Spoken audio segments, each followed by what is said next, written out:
میں ایک جگہ بیٹھا تھا، سامنے ٹی وی چل رہا تھا، آواز نہیں تھی۔ میں نے دیکھا ایک نوجوان ناچ رہا ہے، ڈانس کر رہا ہے ساحل پر، اور اس کے ساتھ 10-12 لڑکیاں وہ بھی ڈانس کر رہی ہیں۔ میں نے دیکھا بہت خوبصورت نوجوان ہے۔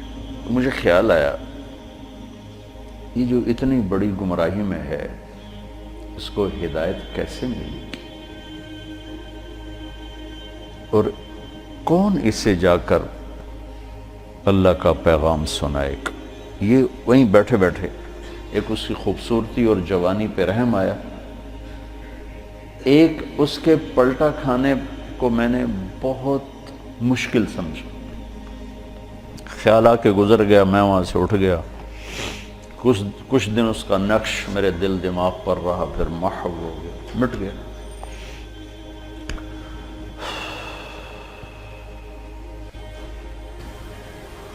کراچی کا اجتماع تھا ستمبر میں، تو انہوں نے میرے لیے ایک چھوٹا سا خیمہ بنایا ہوا تھا کراچی والوں نے، تو میں وہ خیمے میں بیٹھا ہوا تھا، تو ایک نوجوان میرے پاس آیا کہ جی پاکستان کا ایک مشہور گلوکار ہے، اس کا نام ہے جنید جمشید، میں آپ سے ملانا چاہتا ہوں۔ میں نے کہا کدھر ہے؟ کہ میرے ساتھ ہے۔ میں نے کہا تم کیسے جانتے ہو؟ کہ میرا کلاس فیلو تھا۔ میں نے کہا لے آؤ۔ تو وہ اس کو جب لے کر آیا تو اس نے چہرہ چھپایا ہوا تھا، مجمع کی وجہ سے شاید چہرہ پورا سے چھپایا ہوا۔ میرے سامنے آ کے بیٹھا اور یوں کھولا تو وہ وہی نوجوان جس کو میں نے اسکرین پر ناچتے دیکھا تھا۔ میں نے کہا آپ کا نام؟ کہا جی جنید جمشید۔ میں نے کہا کیا کرتے ہو؟ کہا میرا موسیقی سے تعلق ہے۔ میں نے کہا گاتے ہو یا بجاتے ہو؟ کہا جی میں گاتا ہوں۔ کہ یہ جو دل دل پاکستان ہے یہ میں نے گایا ہے۔ اچھا اچھا اچھا، وہ تو بہت مشہور ملی نغمہ ہے۔ کہاں جی وہ میں نے گایا ہے۔ اچھا، اس کے بعد میری اس سے کیا بات ہوئی، اب 20 برس ہونے کو ہیں، یاد نہیں۔ تاثر یاد ہے کہ اس نے آگے کیا جواب دیا۔ کہنے لگا میرا جی چاہ رہا ہے آپ بولتے رہیں اور میں سنتا رہوں۔ مجھے لگ رہا ہے جیسے کوئی میرے زخموں پہ مرہم رکھ رہا۔ میرا ایک اور دوست بھی ہے، میں چاہتا ہوں میں اس کو بھی لے کر آؤں، سلمان، وہ بھی آپ کی باتیں سنیں۔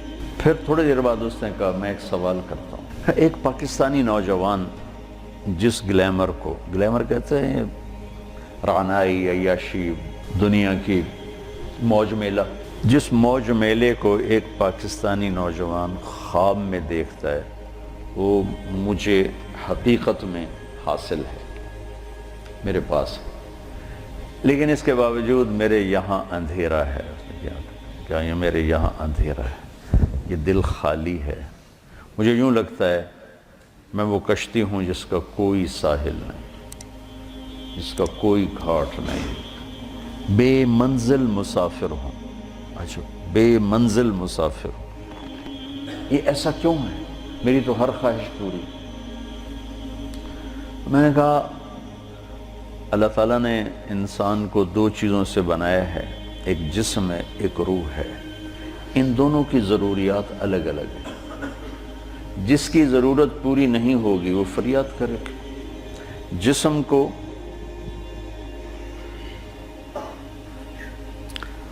روٹی چاہیے، پانی چاہیے، ضروریات زندگی چاہیے۔ ان میں سے جو چیز بھی اس کو نہیں ملے گی وہ فریاد کرے۔ روح نہ عورت کو جانتی ہے، نہ روٹی کو جانتی ہے، نہ پانی کو جانتی ہے، نہ موسیقی کو جانتی ہے۔ روح ایک اللہ کا امر ہے جو صرف اللہ کو جانتا ہے۔ اسے اللہ چاہیے، اسے اللہ کا رسول چاہیے۔ تو جسم کو روٹی نہ ملے تو وہ پریشان ہوتا ہے، روح کو جب اللہ اس کا رسول کا تعلق نہیں ملتا تو وہ پریشان ہوتی ہے۔ پھر وہ پریشانی ویرانی بن کر جسم پہ طاری ہوتی ہے۔ پھر ہم اس کو دور کرنے کے لیے اس سے اور بڑی عیاشی میں جاتے ہیں کہ شاید ابھی کچھ کمی ہے، وہاں اس کی بھوک اور بڑھتی ہے، وہ اور فریاد کرتی ہے۔ پھر ہم اس سے بڑی عیاشی میں جاتے ہیں، پھر اس کی بھوک اور بڑھتی ہے، وہ اور فریاد کرتی ہے۔ اس قسم کا مضمون تھا، اس وقت ذرا تفصیل سے تھا، خلاصہ یہ۔ اور میں نے کہا اس کی مثال ایسے کہ درد ہو اس گھٹنے میں اور دوا لگے اس گھٹنے میں، تو دوا بھی جا رہا ہے اور درد بھی نہیں جا رہا۔ دوا لگ رہا ہے، درد نہیں جا رہا۔ کیوں؟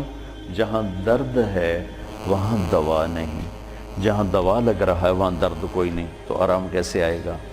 تو یہ بے چینی، کرب، یہ تو روح میں ہے اور ہم اسے دور کرنا چاہتے ہیں۔ جسم کی ضرور موسیقی، کھانا پینا، 5 اسٹار ہوٹل، گلیمر، موج میلہ، پروٹوکول، یہ تو سب جسم کی چیزیں، روح کو ان سے کیا سروکار؟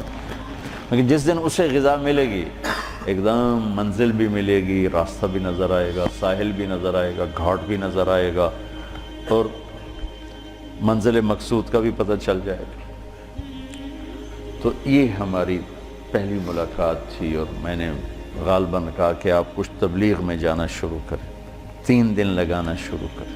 کہنے لگا میں کیسے لگاؤں، میں تو گاتا ہوں، ناچتا ہوں، ڈانس کرتا ہوں، تبلیغ کس منہ سے کروں گا؟ کعبہ کس منہ سے جاؤ گے غالب، شرم تم کو مگر نہیں آتی۔ میں نے کہا یہ تو دوا ہے، تو پہلے دن دوا کھانے سے آرام آتا ہے؟ مسلسل دوا کھاتے کھاتے کھاتے بیماری دبنا شروع ہوتی ہے، دبنا شروع ہوتی ہے، اور اللہ تعالیٰ اسے ٹھیک کر دیتا ہے۔ یہ دوا ہے، تم شروع کرو، اس کو سوچو مت کہ میں ناچ رہا ہوں، گا رہا ہوں، چل ٹھیک۔ کوئی قبولیت کی گھڑی تھی اس نوجوان کی، اس نے 3 دن شروع کر دی۔ یہ جمشید اس کا کلاس فیلو تھا، یہ اس کو سب سے پہلے سلام دعا، یہ تبلیغ میں لگا تو اس کو اپنے اس کا خیال ہے، اس کو ملنا شروع کیا، پھر ایک جگہ پر آ کر وہ رک گیا، آگے نہیں لے جا پا رہا، تو اللہ نے اس میں مجھے ذریعہ بنایا، مجھے ڈالا۔